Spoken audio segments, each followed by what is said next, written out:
بسم الله الرحمن الرحيم اقرأ باسم ربك الذي خلق خلق الإنسان من علق اقرأ وربك الأكرم الذي علم بالقلم علم الإنسان ما لم يعلم كلا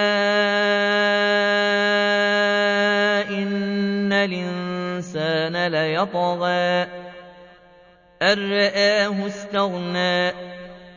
إن إلى ربك الرجعى أرأيت الذي ينهى عبدا إذا صلى أرأيت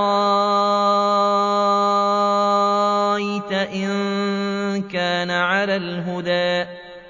أوامر بالتقوى أرأيت إن كذب وتولى ألم يعلم بأن الله يرى كلا لئن لم ينته لنسفعا بالناصية ناصية كاذبة خاطئة فليدع ناديه سندع الزبانية كلا لا تطعه واسجد واقترب